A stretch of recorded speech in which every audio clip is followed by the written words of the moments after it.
할렐루야. 아멘. 귀한 찬양 하나님께서 받으신 줄로 믿습니다. 하나님께서 낮은 자, 겸손한 자를 기뻐하신대요. 우리 옆에 있는 분하고 인사하겠습니다. 겸손한 마음을 가집시다. 인사하겠습니다. 겸손한 마음을 가집시다. 아멘.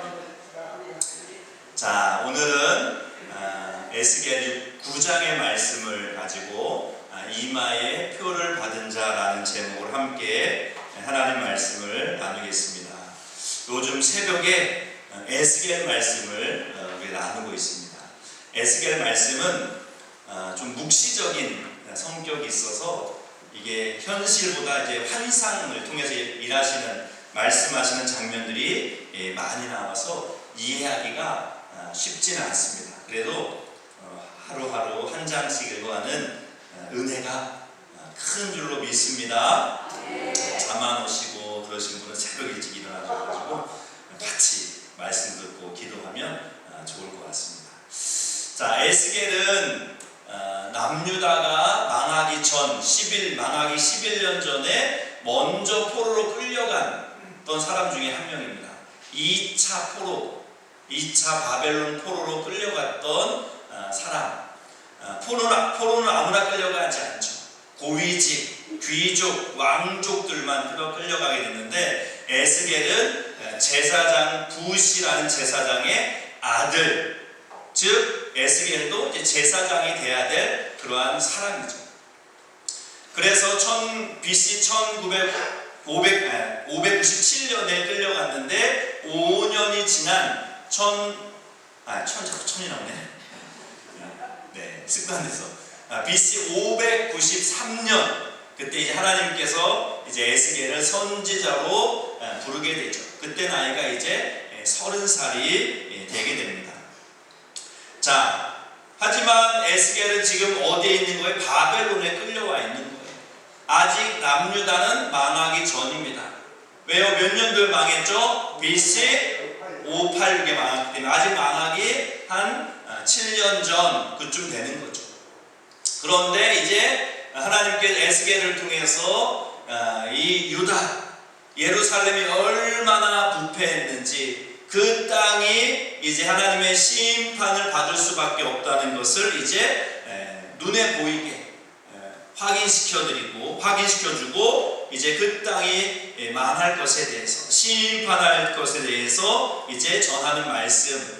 하지만 심판으로 끝나는 게 아니라 다시 회복할 것에 대한 환상을 보여주는 것. 대표적으로 마른 뼈가 살아나는 그 환상을 통해서 다 죽은 것 같지만 하나님께서 다시 그들을 살릴 것이다. 그 환상을 보여주는 말씀이 에스겔 말씀입니다. 자, 특별히 우리가 오늘 읽은 9장, 에스겔 9장은 8장부터 시작하는 성전 환상의 말씀 가운데 한 부분입니다. 하나님께서 이 에스겔을 이제 환상 가운데 예루살렘으로 슉 데리고 가요. 순간 이동이죠.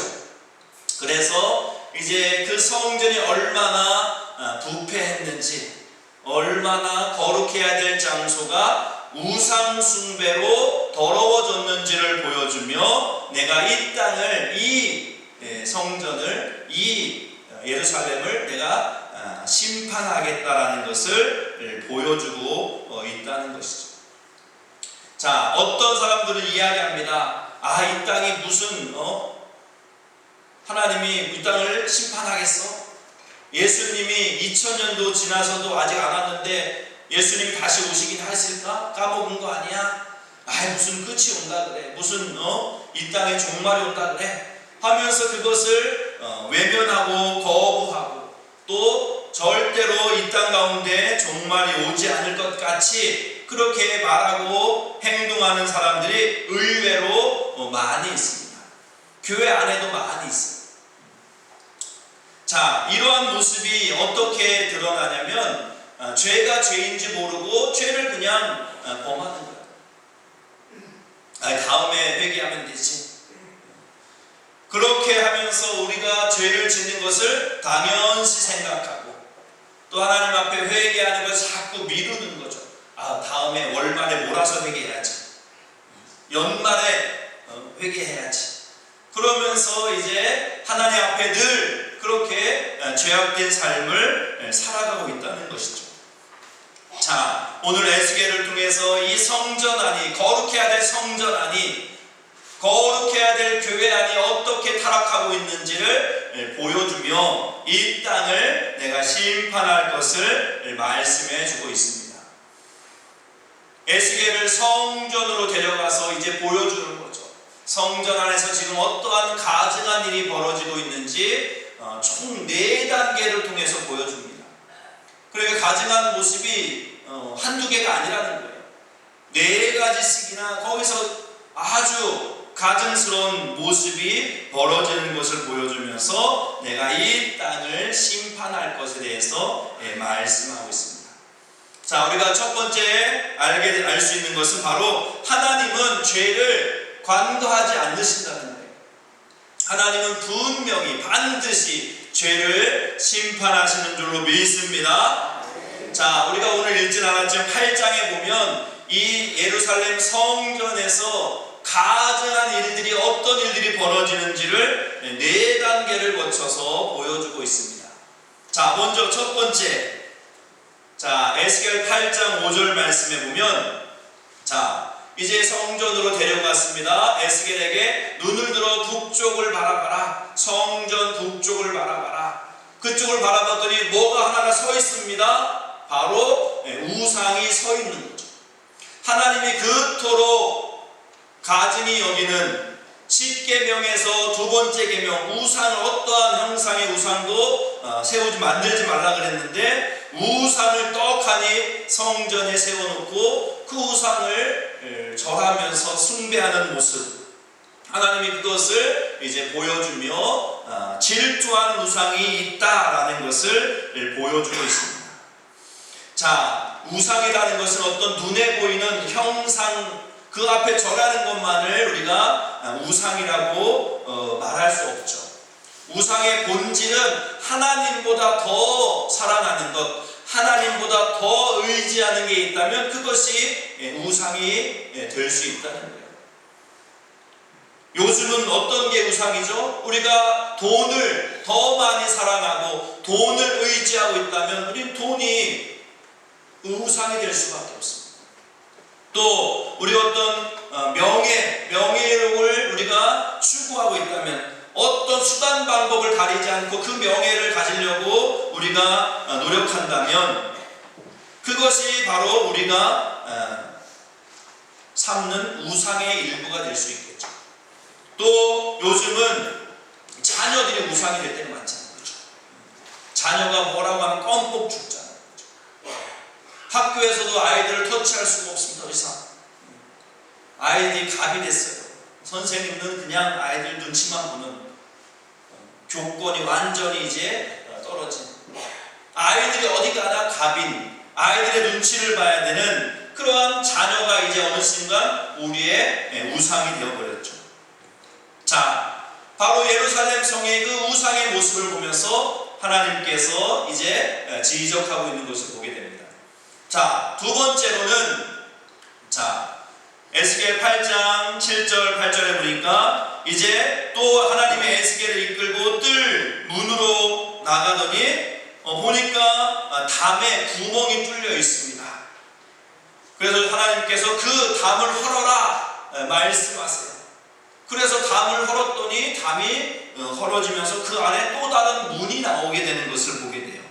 그래서 그 문을 열고 들어갔더니 어떤 일이 무엇이 있느냐, 8장 10절 11절에 봤더니 내가 들어가 보니 각양 곤충과 가증한 짐승, 이스라엘 족속의 모든 우상을 그 사방 벽에 그렸고 이스라엘 족속의 장로 중 70명이 그 앞에 섰으며 사반의 아들 야사냐도 그 가운데 섰고 각기 손에 향로를 들었는데 향연이 구름같이 오르더라. 자, 각 은밀한 방에 문을 열고 들어갔더니 사방의 벽에 우상의 그림이 그려져 있고 거기에 이스라엘 족속의 70명이나 되는 장로들이 거기서 향로를 들고 향을 피우고 있어요. 이게 뭐예요? 제사를 드리고 있는 거죠. 우상의 그림을 쫙 그려놓고 거기서 향을 피우며 제사를 드리는데, 그것도 다른 사람이 아니라 종교 지도자들이 거기서 우상을 숭배하고 있는 모습을 보여줍니다. 바로 은밀하게 아무도 모르겠지, 그런 은밀한 죄, 은밀한 그러한 우상 숭배를 드러내 보이시는 것을 볼 수가 있습니다. 우리도 그럴 때 있잖아요. 아무도 몰라 내가 지금 뭐를 섬기고 있는지. 왜? 나는 나밖에 모른다고 생각하거든요. 근데 하나님은 다 아시는 거예요. 우리가 은밀하게 내 안에서 내가 더 사랑하고 있는 것, 내가 더 섬기고 있는 것을 하나님은 다 아시는 줄로 믿습니다. 자, 뿐만 아니라 세 번째, 또 에스겔을 데리고 여호와의 전에 들어가는 이제 북문을 들어가니 거기에 뭐가 있냐, 어떤 모습이 있느냐, 여인들이 담무스 앞에 앉아서 애곡하고 있는 모습을 보게 됩니다. 자, 담무스는 고대 메소포타미아에서 풍요를 갖다 준다고 믿었던 신의 이름이에요. 그러니까 이방 신, 특별히 풍요를 갖다 주는 그 신 앞에 여인들이 애곡하며 그 신을 추모하고 있고 그 신을 숭배하고 있는 모습을 보여주고 있습니다. 자, 성전 안에서 여인들이 이방 신, 특별히 풍요를 주는 그 신 앞에 애곡하며 나에게 풍요를 주옵소서, 나도 좀 대박나게, 내 인생 대박나게 주소서, 그렇게 섬기고 있는 모습을 보여줍니다. 우리가 한때 인사가 대박나세요 그런 인사 있었잖아요. 부자 되세요 그런 인사 있었잖아요. 그런 인사들은 괜히 진짜 부자가 된 것 같고 대박이 날 것 같고 막 누구나 다 대박 나세요, 부자 되세요 그런 말 하는데, 에이 왜 나한테 그런 말 하냐고 면박 주는 사람 한 명도 못 봤어요. 왜? 좋은 거거든. 대박 나면 좋은 거, 부자 되면 좋은 거. 우리는 나도 모르게 은연중에 이 물질이 충만하기를 우리는 늘 갈구하고 있는 것을 보게 됩니다. 특별히 사북 땅은 좀 더 심하죠. 그게 왜요? 한탕 할 수 있는 데가 있잖아요. 나도 저기 올라가서 언젠가 한탕해서 내 인생 한번 언제 뽑히리라, 그걸 우리가 꿈꾸며 사는 사람들이 많다고. 알게 모르게 여기 일하시는 분들이 한 달 열심히 해가지고 월급 받으면 또 와서 올라가서 또 땡겨가지고 또 방향을 또 와서 한 달 일하고, 그런 분들이 알게 모르게 많다고. 안타까운 인생인 거예요. 자, 뿐만 아니라 네 번째로 또 에스겔을 데리고 이제 성전 안뜰로 들어가는데 어떤 일이 벌어지느냐, 바로 25명이 여호와의 성전을 등지고 낯을 동쪽으로 향하여 태양을 예배했다라고 말하고 있어요. 자, 태양이 동쪽에서 뜨니까 동쪽을 바라보는데 중요한 단어가 있죠. 성전을 등지고. 성전이 중요한 게 아니라 하나님이 중요한 게 아니라 태양신이시여, 태양, 뭔가 새로운 어떤 기운을 주는 그 태양, 나에게 그 기운을 줘. 그 태양을 숭배하는 이방, 특별히 애굽이 태양신을 섬겼는데 그러한 이제 영향으로 태양을 섬기는 모습까지도 이제 보여줍니다. 이 모습을 본 에스겔은 얼마나 한탄을 했겠어요. 이 성전에서, 거룩해야 될 성전에서 이러한 우상 숭배가 벌어지고 있구나.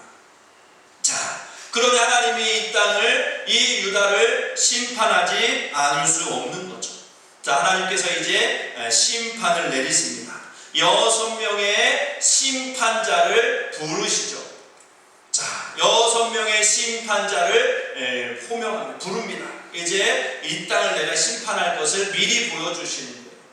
자, 에스겔 9장 2절에 보니까 또 그가 큰 소리로 내 귀에 외쳐 이르되 이 성읍을 반환하는 자들이 각기 죽이는 무기를 손에 들고 나오게 하라 하시더라. 내가 보니 6 사람이 북향한 윗문 길로부터 오는데 그 각 사람의 손에 무엇을 잡았다고요?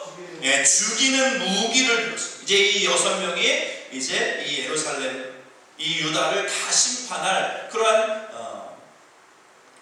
어떻게 보면 이제 천사들이죠. 하나님의 천사들이죠. 자, 하나님께서 이제 이 예루살렘을 이 유다를 심판할 것을 이미 환상을 통해서 에스겔에게 보여주는 겁니다. 자, 그 심판이 얼마나 잔인한지 늙은 자나 젊은 자나 처녀와 어린이와 여자를 다 죽이라는 거예요. 여기서 제외되는 사람이 없습니다. 남녀노소 제외된 사람이 없습니다. 다 젊은 자나 늙은 자나 처녀, 어린이, 여자 다 죽이라는 거예요. 자, 그런데 이 심판이 시작하는데 그 시작점이 어디예요? 어디에서 시작하라고요? 네, 성수에서 시작하라라고 말씀하고 있습니다. 하나님의 심판임에서 이제 모든 사람을 다 죽이는데 어디서부터 시작하냐면 이 거룩한 성소부터 죽여나가기 시작한다는 거예요. 자, 왜 하필 성소부터 죽일까? 그나마 성소는 그래도 하나님이 섬기는 사람들이 있는 곳인데 성소부터 심판을 시작하라 명령하고 있습니다. 자, 이것이 무엇을 의미할까? 바로 어떻게 보면 하나님을 섬기는 그 책임을 가진 자들에게 이제 더 큰 책임을 요구하는 거죠. 이스라엘 너희 백성들, 특별히 성소에 있는 그 제사장들이나 이 지도자들은 더 거룩해야 되고 더 성별해야 되고 더 하나님을 잘 믿고 따라야 되는데 오히려 그들이 더 타락하니 그들부터 이제 심판이 시작되는 것을 볼 수 있습니다. 여러분들, 뭔가 중직이 된다는 것, 높은 자리에 올라간다는 것, 그게 좋은 것만 아니에요. 심판을 받아도 먼저 가요. 우리 월드컵 대표팀 30위가 떨어지니까 누가 먼저 잘렸어요? 축구협회 회장 사표 내고 감독 잘려요. 높은 자리에 올라가는 게 좋은 게 아니에요. 그만큼 더 큰 책임을 져야 되는 거죠. 이스라엘의 나라, 하나님이 제사장 나라로 삼았어요. 거룩한 백성으로 삼았는데 그들이 그 역할을 감당하지 못하니, 제사장 직분 감당하지 못하니 너희부터 내가 심판을 시작하겠다라고 말씀하고 있는 거죠. 하나님이 이스라엘 백성 유대인을 택한 이유가 뭐예요? 너와 잘 먹고 잘 살아라, 그게 아니었잖아요. 너희를 내가 거룩한 나라 제사장 삼겠다래. 제사장은 뭐예요? 다리 놓는 사람들이잖아요. 하나님 앞에 죄를 져서 등진 사람들에게 다가가서 하나님을 전하고 하나님께 가까워질 수 있도록 다리 놔주는 사람이 제사장인데, 바로 그 역할을 이스라엘 유대인들에게 맡겼는데 그들이 그것을 외면한 채 우리들만 잘 살려고, 우리만 복 받으려고, 근데 그것도 잘못된 모습으로 우상을 숭배하며 하나님 앞에 가증한 모습을 보이니 그들부터 하나님이 심판하시겠다라고 말씀하고 있는 것을 보게 됩니다. 세상이 망할 때 하나님은 믿는 자들에게 더 큰 책임을 물고, 야, 너 지금까지 뭐 했니? 너 사랑하는 남편, 사랑하는 아내, 사랑하는 자녀들 이렇게 멸망당할 동안 너 뭐 했니? 우리에게 먼저 그 책임을 묻는다는 거죠. 이렇게 이 땅이, 사국 땅이 이렇게 지금 죄악으로 가득하고 이 물질의 영으로, 이 죄악의 영으로, 악한 영으로 가득한데 너 이 지역을 위해서 뭐 했니?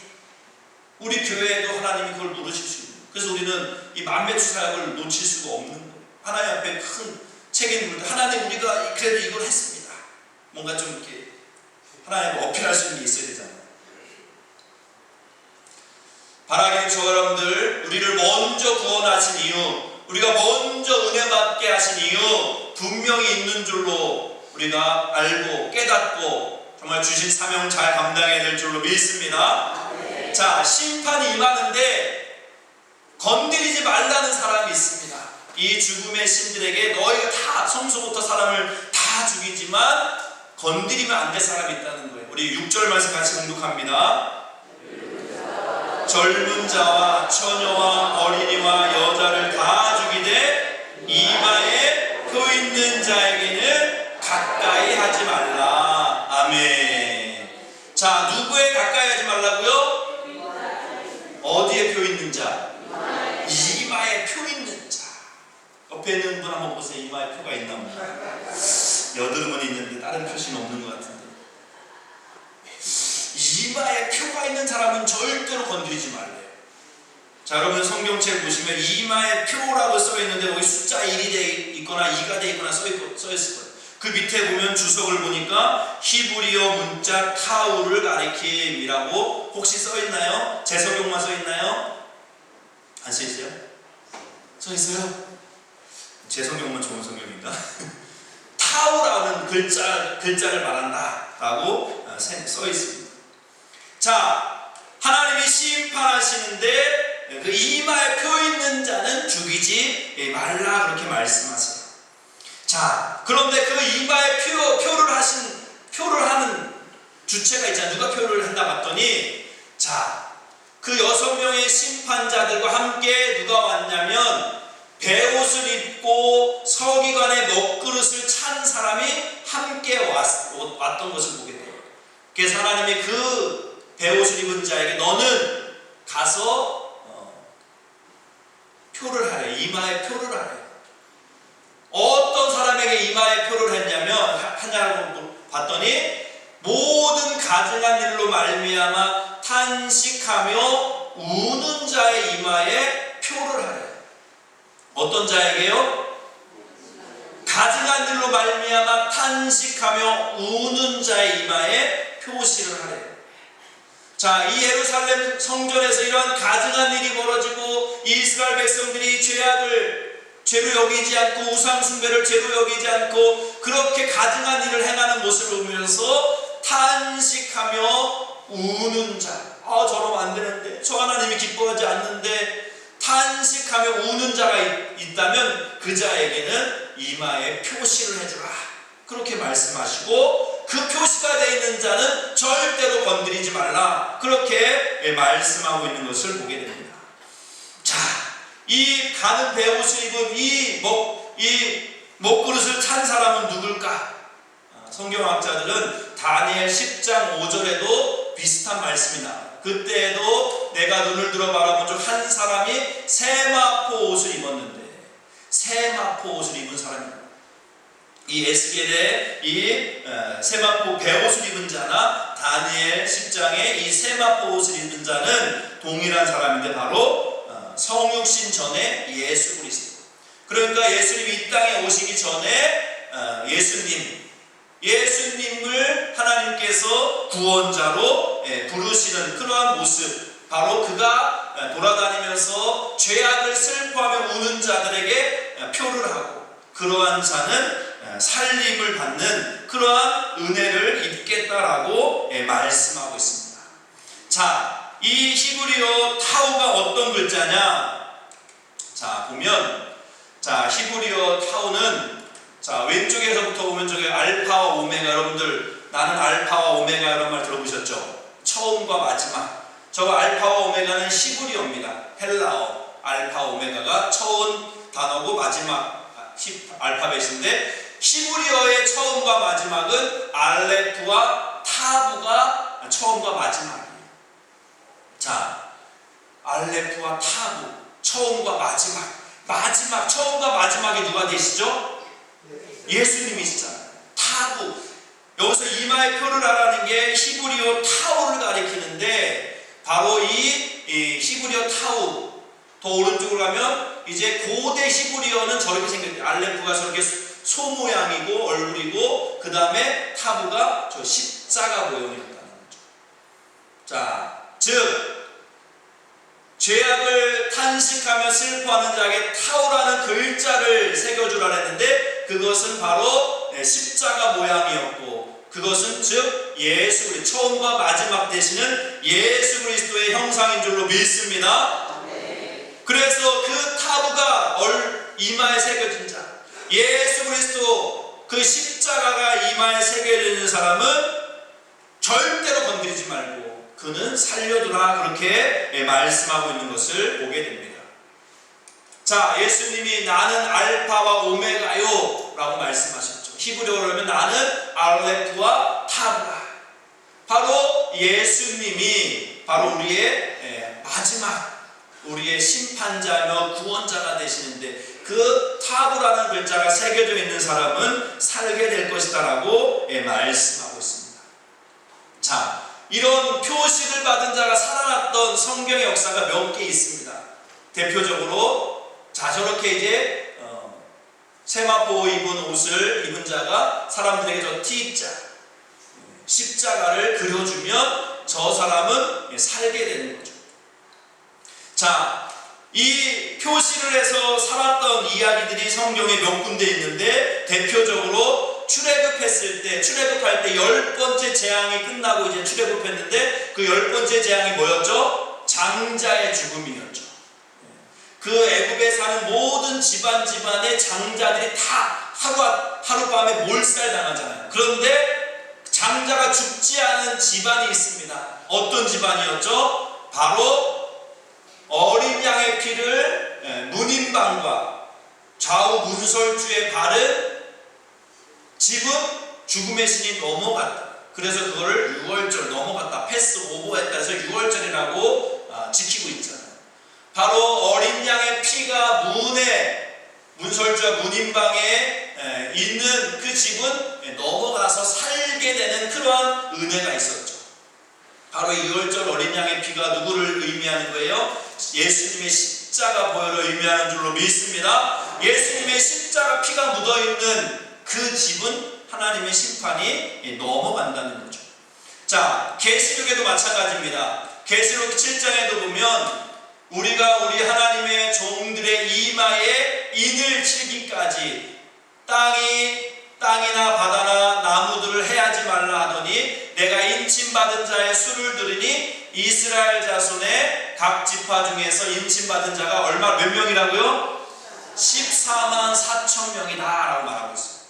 자, 이마에 인침받은 사람들은 살게 될 텐데 그 숫자가 14만 4천 명이다 라고 말씀하고 있습니다. 그래서 어떤 종구 이단 신천지에서는 그 14만 4천에 들어가야 된다고 해서 엄청 열심히 전도하잖아요. 이 14만 4천 명만 구원받으니까. 자, 그런데 그러면 정말 14만 4천 명이 많은 것 같지만 사실 많지 않잖아. 우리가 지금 기독교인가 100만이 넘어가는 우리나라만 14만 4천, 우리나라에서 100만 하려면 10대 1인데 되겠어요? 안 되잖아요. 그럼 나는 구원 못 받나? 자, 이 숫자가 의미하는 것은 딱 14만 4천 명 그 안에 들어와야 된다 그런 의미가 아니에요.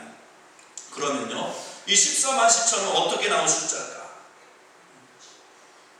자, 왜 이 14만 4천 명이라고 이 인침을 받고 그들이 구원받을까? 자, 구약의 지파, 이스라엘 지파가 몇 지파예요? 12지파죠. 자, 근데 구약의 12지파만 구원받는 게 아니라는 거예요. 신약의 사도들이 몇 명이에요? 12명이 열심히 복음을 전했죠. 그래서 구약 12지파와 신약의 12사도를 곱하면 144가 됩니다. 거기에 이제 1000이라는 숫자는 충만하다, 완전하다, 그러한 많은 수예요. 즉 신구약 이스라엘뿐만 아니라 모든 열방에 하나님이 구원받을 자들 충만하게 하나님이 구원할 거다라는 숫자가 바로 이 14만 4천 명인 줄로 믿습니다. 그래서 그 자들은 인침을 받은 거예요. 십자가로 인침받은, 예수님의 피로 인침받은 사람들이에요. 그래서 그 사람들에 대해서는 죽음의 신이 건드리지 못하는 거죠. 넘어가게 돼요. 하나님이 끝까지 보호해주겠다. 내가 내 백성은 내가 지켜주겠다. 그 표로 이마에 십자가의 표를 했던 것을 보게 됩니다. 자, 저와 여러분들은 이 구원받는 자, 이 이마에 인침받아 구원받는 자에 들어가야 될 줄로 믿습니다. 네. 들어가야죠. 이렇게 힘들게 신앙생활, 더운 날씨에도 예배 나와서 예배드리고 봉사하고 하는데 구원 못 받으면 너무나 안타깝잖아요. 자, 그런데 이 아까 이마에 표 받은 사람이 어떤 사람이었어요? 어떤 사람이 이마에 표를 받았죠? 가증한 일에 대해서 탄식하며 애통하는 자가 이 표를 받았다는 거예요. 그러니까 죄를 죄로 알고 그것을 안타까워하며 그것을 애통해하며 자복하며 회개했던 자들에 대해서는 이마에 이 십자가표를 그리겠다라고 우리가 생각해 볼 수 있는 거죠. 애통하는 자, 팔복 가운데 애통하는 자가 있죠. 애통하는 자는 복이 있다. 우리 주님께서 말씀하셨습니다. 자, 말씀을 마무리하겠습니다. 요즘 시대는 죄를 죄로 여기지 않는 시대가 되었어요. 다 자기 개인 취향이고 다 각자 특성이고 뭐 죄가 더 이상 죄가 아니고 동성애도 자기 취향이지 그건 죄가 아니라고 말하는 시대가 점점 되어가고 있습니다. 그럴 때 죄를 죄로 여기고 그것을 안타까워하며 슬퍼하며 탄식하며 나의 민족의 죄를 또 나의 가족의 죄를 이 지역의 죄를 나의 죄로 여기며 안타까워하며 통회하며 자복하는 그 사람에게 하나님께서 이 십자가의 표를 허락해 주시는 줄로 믿습니다. 교회 단순히 교회에 나오는 걸로 충분하지 않다는 거예요. 성전에 가는 걸로 충분하지 않다는 거예요. 그러면요, 하나님 앞에 늘 정결하게, 늘 하나님 앞에 내가 하나님 앞에 지금 온전한 모습으로 살아가고 있는지, 말씀을 듣고 그 말씀 앞에, 말씀의 거울 앞에 나 자신을 비추어 보며 혹여나 내 안에 하나님이 가증히 여기는 이러한 죄악은 없는지 혹여나 발견하게 될 때 그것을 통회하며 자복할 때 우리 주님께서 우리를 품어주시고 안아주시고 십자가의 인침으로 우리를 구원해 주시는 줄로 믿습니다. 날마다 십자가 앞에 나 자신을 내어놓고 날마다 죄를 자복하고 통회함을 통하여 거룩함에 이룰 수 있는 저와 여러분의 삶이 될 수 있기를 주님의 이름으로 간절히 축원드립니다. 아멘. 자, 우리 함께 정말 주님 앞에 내가 구원받은 것은 내 노력으로 받은 것 아니라 주님의 십자가로 인침받았기 때문임을 기억하면서 우리 이 시간 찬양하며 하나님 앞에 봉헌하도록 하겠습니다.